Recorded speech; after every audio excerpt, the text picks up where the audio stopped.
We're in Casa Grande, Arizona at Desert Valley Auto Parts, checking out pristine rust-free sheet metal. It's all right now on Roadkill's Junkyard Gold.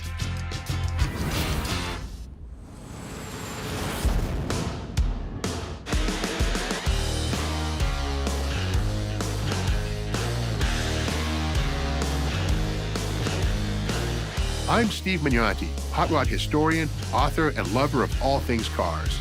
I travel all across the country to uncover the forgotten and hidden gems of the automotive world. And now, I'm on the hunt for the next Roadkill Junkyard Rescue project. This is Roadkill's Junkyard Gold.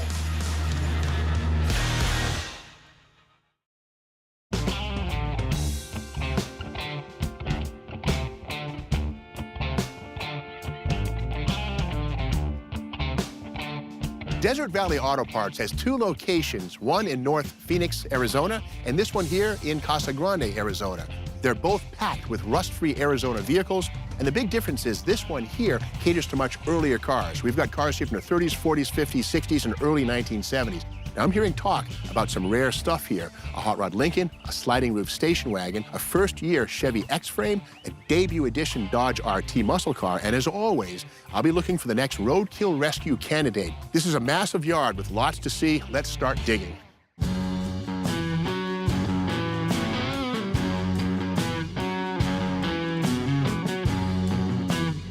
Well, wandering through the Mopar section looking for some road-killable material.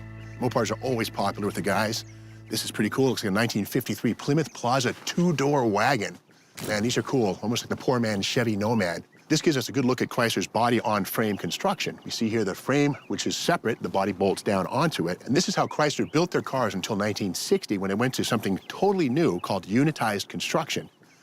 Here we see something. This is a 60s, mid-60s B-body, and it shows us that unitized construction right here. See how the frame rail and the floor pan are welded together. The idea was that it was lighter, stiffer, and this is how Chrysler built their cars all the way into the 1980s and even the 1990s. Now, this here is a two-door hardtop. It's a Plymouth or a Dodge. This thing needs to be checked out. Let's scope it out here. Okay, these are 11-inch drum brakes. Now, keep in mind, if you don't know your Mopars, Chrysler gave all of their muscle models 11 by 3-inch front drum brakes, the biggest brakes in the business. By contrast, GTOs and 442s and Chevy SS396s gave you a 9.5-inch brake, kind of small for the job.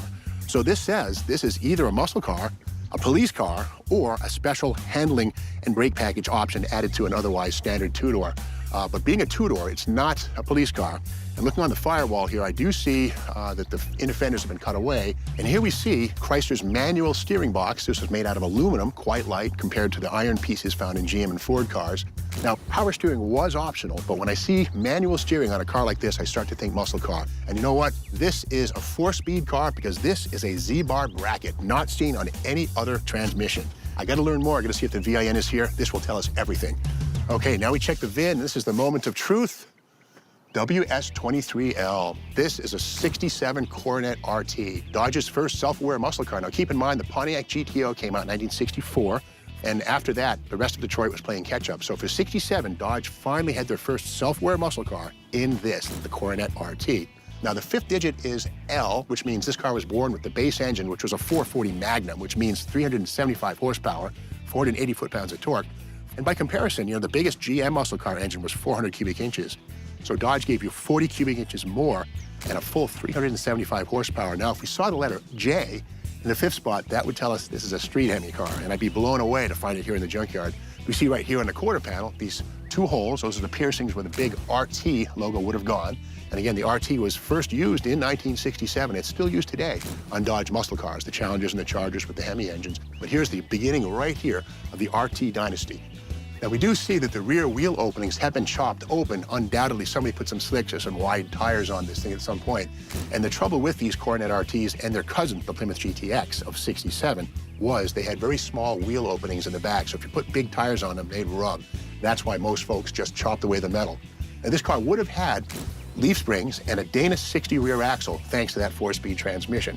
Had this been born in automatic, there would have been a Chrysler 8 3/4 back here. But again, that Dana 60 was a huge rear axle, also used in trucks, had a 9 3/4-inch ring gear. It was basically indestructible. And yet once, there's a big old Dana sitting right here when this thing was new off the factory. Pretty cool piece. Well, I think this one here is pretty much sliced away, too far gone for salvation. But every time you see a Challenger or a Charger RT today, think of this car. It all started right here, the 67 Coronet RT.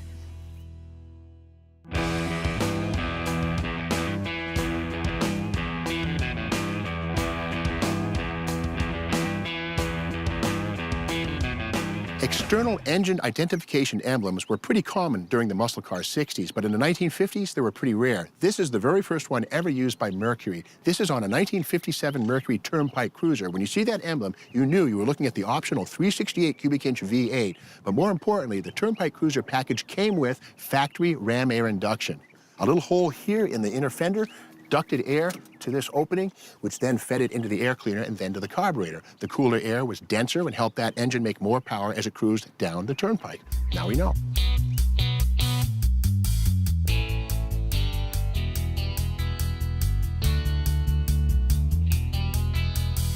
Since the very beginning in the 1920s, Lincoln and Cadillac were fierce competitors at the top of the American luxury food chain. But by the mid-1960s, Lincoln had a big problem. They were falling behind in sales. Cadillac outsold them 3-1. They had to do something. That something was the Lincoln Continental Mark III. A design touch on all of them is this deck lid, which has a characteristic external spare tire. This pays tribute to the original Continental from 1940 through 48, which actually had an externally mounted spare tire. Now, this references that, but the spare tire itself doesn't live inside of here. Rather, it's inside the trunk. Now, it's gone here, but the spare would live on top of that shelf.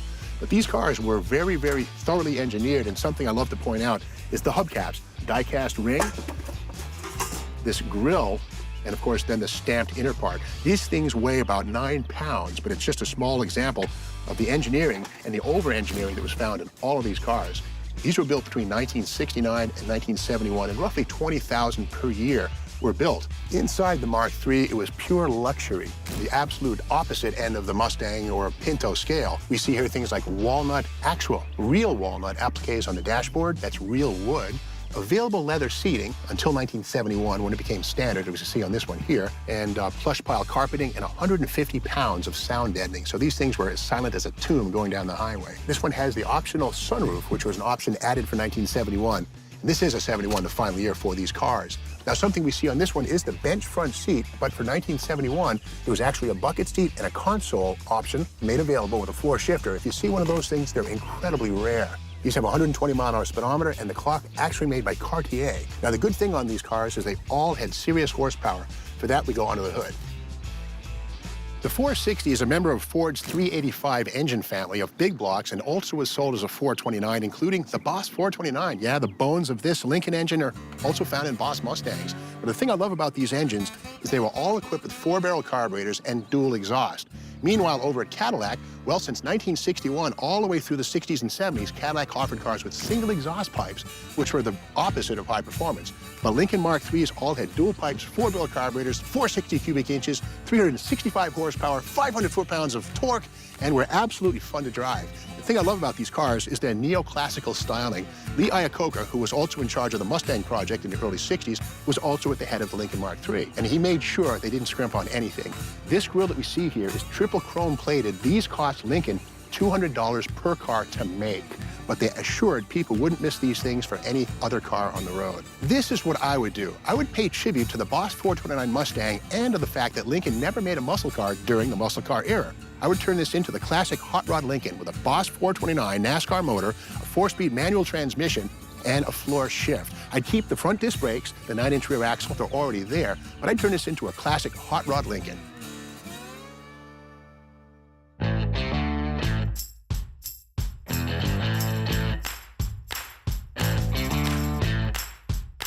One of the more unusual engine designs of the 1960s was the Jeep Tornado 230 cubic inch 6-cylinder engine. This replaced the 226 cubic inch flathead 6 that was used from World War II right on up till about 1961. This is a very strange engine because it uses an overhead cam design, hemispherical combustion chambers, and a cross-flow cylinder head. That's stuff you usually find on a small, high RPM engine in a sports car, not in a lugging engine that you find in a Jeep. But here it is. Now, these were mounted atop a 230 cubic inch 6-cylinder short block and were only in production from mid-62 through 1965, available in Jeep Wagoneers and Gladiator pickup trucks. A lot of aluminum and really an exotic cross-flow cylinder head. But by 1966, Jeep abandoned this design. However, it lived on in Argentina until 1973. But really crazy, Chrysler wasn't the only one making Hemis back in the 1960s.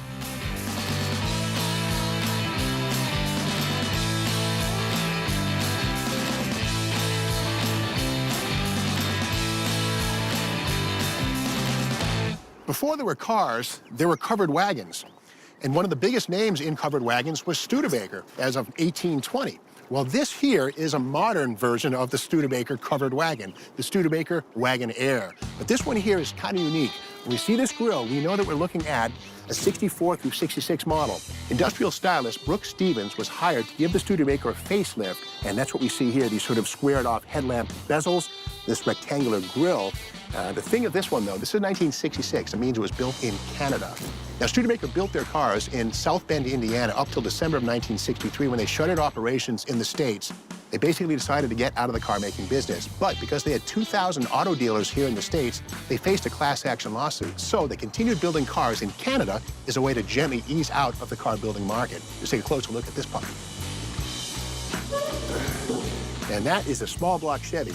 Now, keep in mind, when Studebaker shut down their South Bend, Indiana plant, they also closed their engine factory, so the inline sixes and the Studebaker V8s were no longer available. So they turned to McKinnon Industries, a Canadian company that built Chevrolet 6s and V8s under license, and used them instead. That's why this Chevy 283 two-barrel is factory equipment in this 1966 Studebaker. And in fact, 65 Studebakers built in Canada also will have Chevrolet engines. I dig how it has the Rochester two-barrel carburetor, the Ram's Horn exhaust manifolds, which made their first appearance on the 57 Corvette. And this one has manual steering, manual brakes, looks pretty austere. Let's see what transmission we have. There were 3 transmission options in 1966, a 4 on the floor, a Power Glide 2-speed automatic, or, the 3-speed manual with the shifter here on the column. We call this 3 on the tree. There's the clutch pedal, the brake pedal, the gas pedal. And I love this, the original Studebaker AM radio, about a $49 option on this car. And Studebaker's way ahead of the rest of Detroit on occupant safety. The dashboard on all of these cars, these Larks, were padded. This is a urethane face with foam behind it, which helps to deaden the impact in an accident. But the real story on this car is the roof. This is a Wagonaire. Let's check that out. This, being a Wagonaire, has a sliding panel which allows you to put taller cargo in this thing, like refrigerators and things that ordinarily wouldn't fit in a fixed roof station wagon. Now, this is basically a Lark wagon with this modification. These are available from 63 through 66. Now, the trouble with these was they were prone to leaking. When the roof was slid forward, there were seals that would often degrade and allow rainwater and snow to get down inside the car, causing rust and, of course, damage to any cargo in there. So it was a great idea, but not a great execution. Being one of 618 cars built, this is exceptionally rare. If this Wagonaire were mine, I think I would restore it. It's one of 618 built. It's a Canadian car. It's got the rare V8 Chevy power plant. I think I'd put a 4-barrel carburetor on it, get a little more power out of it, and then just restore it back to factory condition and show the world the days when Studebaker was at the height of its powers and innovated with sliding roof station wagons. Pretty cool car.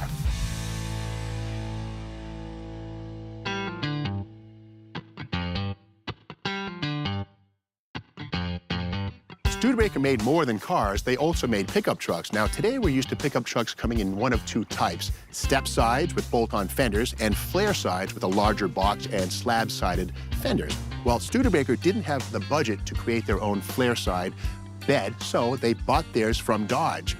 This is a great example here of about a 1961 Studebaker pickup truck. But the funny thing is, the lines of the design of the cab and the Dodge-supplied pickup bed don't match. But this is how Studebaker sold trucks.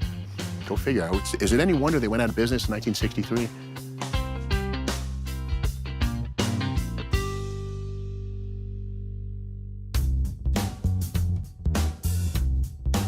As popular as the 55, 6, and 7 Tri-5 Chevys were, for 1958, Chevy doubled down and totally redesigned the car. This is a 1958 Del Rey. Something new for 58 on all Chevys was this: a centrally mounted gas filler right here. In 1957 and earlier, the gas caps were either in the fin or on the side of the car, which often led people to drive to the wrong side of the gas pump. So, answering consumer complaints, Chevrolet put the gas door toward the center or near the center of the car, as seen here. But these were also really good cars because the first year for the 348 Big Block was optional in these cars right here. Now, this is not to be confused with an Impala, which was also new for 58, something of a dream car. The Impala would have had 3 tail lamps instead of the 2 seen in this Del Rey, and atop the rear window would have been a fake jet exhaust vent. Going further, the rear suspension was totally redesigned in '58, going from leaf springs, which had been used in Chevys pretty much all the way back to the beginning, to coil springs. There's the control arm, and again, 1958 all the way up into the 70s and 80s, full-size Chevys used coil springs, but here we see it for the first time. Inside the car, there was a totally new floor pan, which sat about 2 inches lower thanks to a new frame. 57 used a perimeter frame, 58, an X frame. Without the side members, the floor pan was lower, the car sat lower, and that gave it a slicker, more streamlined appearance from the side. Now, transmission choices in 1958, well, there's a popular misconception that the 4 on the floor was available in '58. That's not true. '59 was the first year to get a 4-speed transmission in a full-size Chevy. So for '58, 3-speed on the column, or this, the 2-speed Power Glide automatic, which I see here. There's also a thing called the Turbo Glide, which was a weird 3-speed automatic, but this one here says park, reverse, neutral, drive, low, 2-speed automatic, Power Glide. Under the hood on this one, let's find out what we got, or don't got, as it may be. 1958 marked the first year for the Chevy Big Block with 348 cubic inches. It would grow to become the 409 a couple years later. It could have been had with a single 4-barrel, 3 2s, and below that would have been the 283 with a single 2-barrel, a 4-barrel, or factory Rochester mechanical fuel injection. Below those would have been the 235 cubic inch inline 6. Now this car here, being a Del Rey, is very austere. I see manual brakes, manual steering, a heater, no air conditioning. And speaking of, the steering box has a little S logo on it. That is the Saginaw Steering Gear division of General Motors. And on the master cylinder, we see the Delco Moraine name cast into that, which was also a subsidiary of General Motors. Speaking of that master cylinder, these have a single circuit, which means if you lose the hose on any corner of the car, you've got about 2 stabs of the brake pedal and you have no brakes at all.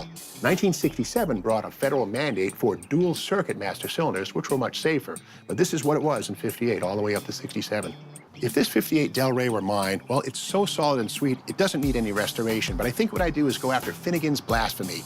I would do it in primer as a gasser with a straight axle up front, but I wouldn't do any blasphemy, no Hemis and Chevys for me. I would have a 348 Chevy stroked out to 440 cubic inches, topped by 3 2-barrel carburetors, backed by a 4-speed transmission. I'd hog the rear wheel openings, put some M&H Racemaster drag sticks in the back, and go gasser racing with this thing. It'd be really cool.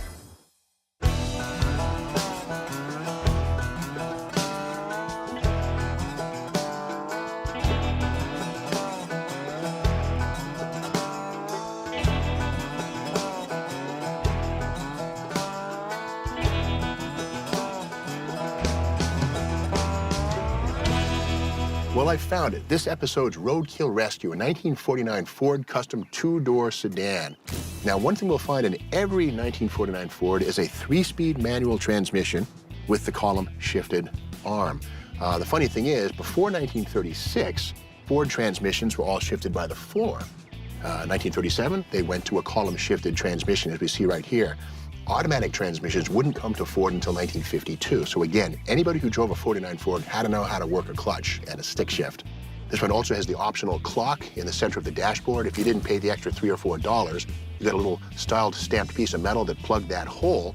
And here we have the factory installed radio. The faceplate's missing, but this is an option on these cars. You paid an extra $20 or so for that radio. Of course, the interior of this car has added volume versus 1948 because of the all-new 449 envelope-style body. Let's check it out. The term envelope styling stems from Ford's abandonment of the bolt-on pontoon-style fenders used in 1948. And this actually was very radical and modern for the time. You see that the front and rear fenders are smooth. These cars were slab-sided, and people call these shoebox Fords.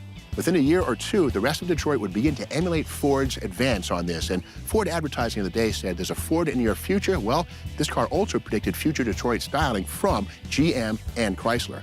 But here's the rub. In 1947, there was a Studebaker prototype design that a lot of folks say the designers of that went to Ford, showed them to Ford, and Ford took that design and made it the 49. Now, it's more than a rumor. There are actually facts to support this. Now, as new as this body is, there's big news under the car as well. Let's check it out. To keep pace with the all-new body, Ford came up with an all-new suspension front and rear. Now, because we're in the junkyard, we can walk over to one of the cutaways and take a closer look. Before the 1949 redesign, all Fords rode on this, a live front axle with a transverse leaf spring. It was cheap, simple, and effective. The only downside was, if this tire hit a bump in the road, it was transferred through the leaf spring to the other front tire and then into the body of the car where the occupants felt it. By adopting upper and lower A-arms and a coil spring, road shocks were isolated to the corner of the car that experienced them. People had a much better ride, and there were equal changes at the back of the car. For 1949, the single transverse leaf spring and torque tube used up till 48 was done away with in favor of parallel rear leaf springs and an open drive shaft. Now, while the body and chassis and suspension were all new for 49, what about the engine? The only place Ford didn't make things new for 49 was under the hood. Here, the time-tested flathead V8 continued to serve duty. We see here the single Stromberg two-barrel carburetor. So as new as the 49 Ford was, its heart was strictly old school. If I were to roadkill rescue this 49 Ford Custom, I think what I'd do is I'd keep the patina on the outside. After all, that's honesty right there. It doesn't get any better than that. I would also keep the skinny steel wheels and the Baby Moon hubcaps, but I'd pull the flathead out, transform it into an R-Done Hemi with a Scotch supercharger, and I'd polish everything. I'd make it as beautiful as I could. That way, when you open the hood on this turd, you'd see this amazing diamond shining away under the hood. It would blow minds. Well, that's our show. We saw the remains of a rare 67 Coronet RT 440, checked out a rare Canadian-built Studebaker Wagonaire, saw Lincoln Mercury's third take on the Continental brand, and checked out a really cool fleet model Chevrolet Del Rey. And we found that really cool 49 Ford Custom Roadkill Rescue candidate. All of this proves there are still plenty of roadkill candidates in junkyards. You just get a look. Well, that's it for this episode of Roadkill's Junkyard Gold. Thanks for watching. Am I talking and walking and looking or... It's how I talk, but, you know, I'll do another one. Sure, why not? I'll play along. I'll play your little game.